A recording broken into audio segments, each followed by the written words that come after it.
Episode 7. Fraction's Point of View. Leaving my sandwich uneaten at the table, I storm out and head to my office. James and Paddock will follow me when they are done. I head straight to my computer and phone. I quickly check my emails. Nothing. Not one damn message about the missing she-wolves. I dial Alpha Darryl on my phone. Fraction. What do I owe the pleasure?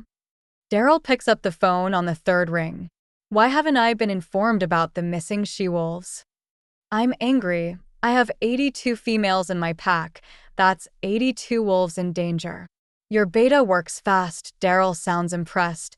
The she-wolves were all declared missing around 2 hours ago. All different ages, some mated, some not. All different in looks. My beta has a theory, but I think it's far-fetched. Tell me, I'm holding Leo back.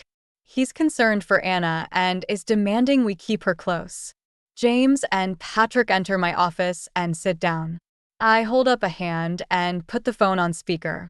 Go ahead, Darryl. You're on speaker with James and Rick.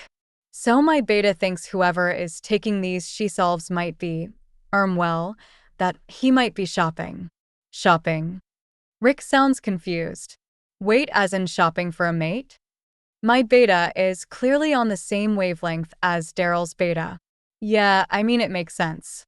In the last 6 months, we have had 23 she-wolves be taken. All from different packs. All different ages. None look alike and none are seen again.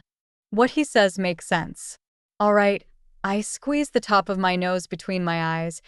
I suggest I do a conference call with the other alphas and try to figure out who is doing this. So far, my pack hasn't lost any females, but I'm going to tighten my borders to be sure it stays that way. All right, I'll see you in a week, mate. Darryl hangs up the phone. I turn to my beta and head warrior. Anna is not to go out alone at any point. She won't like that, my beta laughs out. I could keep her busy with some training. It's her birthday today. She's 17, and she should be trained to defend herself. Rick makes his case again. I stand from my desk and walk over to the whiskey bottle and pour myself a generous amount. Fine, I turn and stare at Rick. He's been Rick to me for so long I sometimes forget others call him Patrick. Rick, you will train her yourself. Train her better than any female before her. Make her strong. Make her your best. If she gets hurt, be ready to face Leo one-on-one. I swallow my whiskey in one mouthful as they both get up to leave. 1 more year, Fraction. She will know soon. James says to my back. I just want her safe. I whisper into my glass. Anna's point of view. After yesterday's announcement that I wasn't to leave without an escort, I haven't been outside.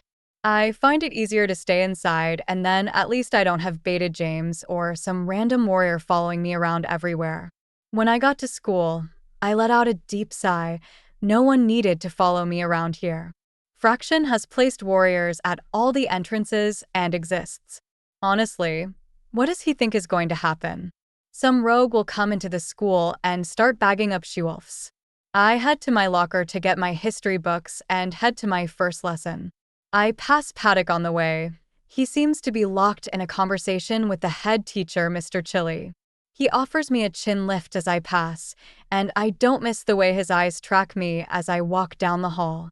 Now that I am 17, I have to learn about wolf history, not just the random boring stuff, but the stuff that you need to know in case you have a possession of power within the pack. I sit down as the teacher passes out the books we will need. I looked down at the large red book and read the title engraved in gold, The Complete History of Alpha and Luna Wolves.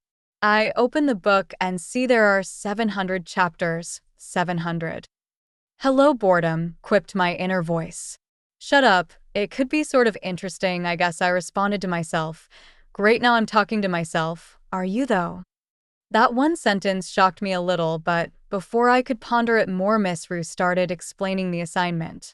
Before you are the complete history of Alpha and Luna Wolves. This is not a pack-by-pack account. This is more of what does an Alpha go through? What does Luna go through? This will allow us to better understand what another wolf is going through and how we can help and support their needs. Miss Rue is a kind and gentle teacher. She's stick thin, but I've seen her in Wolf, and her wolf is nothing to scoff at. Bethany, Max, and Anna, I want you all to follow me into the hall and bring all your bags and books with you.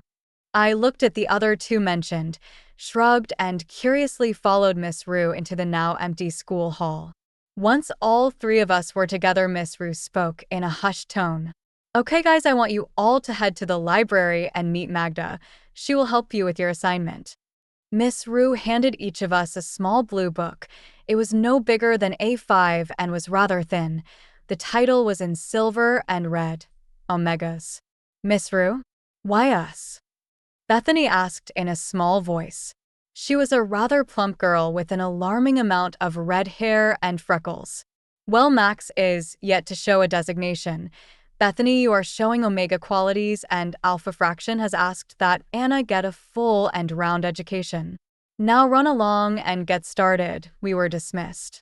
Once we arrived at the library, an elderly lady called Magda pointed us all towards our desks and told us to get reading.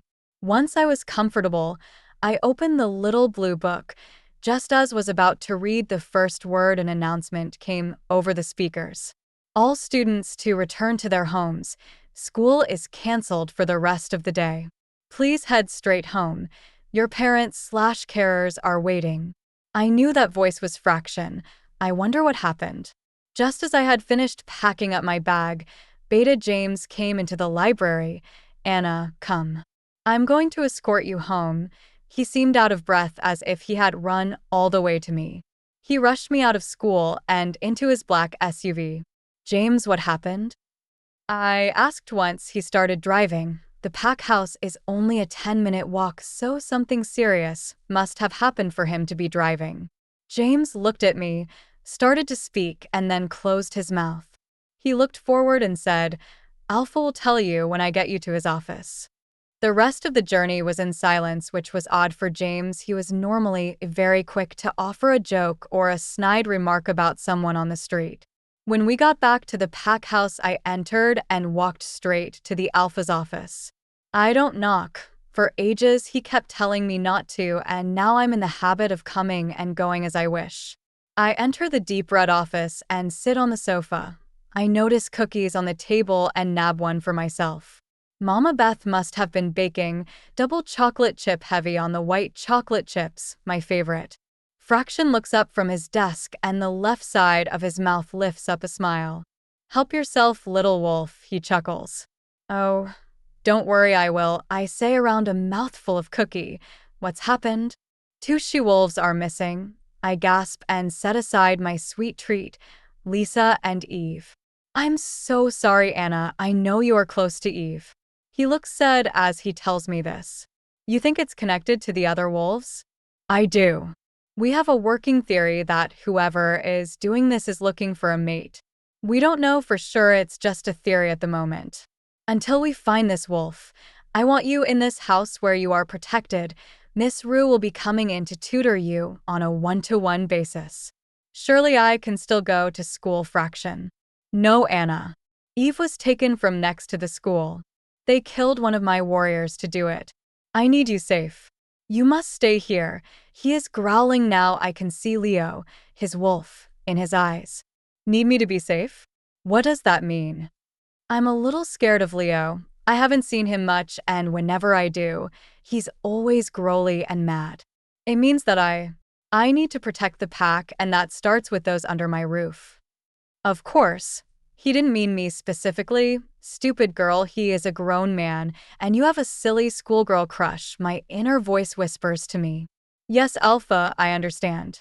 Do you need me for anything else? I feel disheartened by this whole conversation. I don't want to be under lock and key. Patrick will be coming in every evening to spar with you in the basement. You will learn to defend yourself. Fraction has his wolf under control now. Training? I thought you said no. I changed my mind. Take this seriously, please, Anna. He all but begs me. Of course, Fraction. I take my leave and head to my room. My head is swirling. I'm under lock and key, no school. Eve is missing and I'm starting training. That was a lot of information. And I left my cookies behind. I debate going back for some goodies when I see James rush past me and into Fraction's office. I decided to continue to my room and get some food later. As I enter my room, I lie down in the middle of my four-poster canopy bed and curl into my pillows. I cry for Eve and pray to the moon goddess that she will be safe. I cry so long I fall asleep. In my sleep I find old nightmares and odd messages awaiting me. Full story is available at novelpalace.com. Click the link in the comment section to get it free.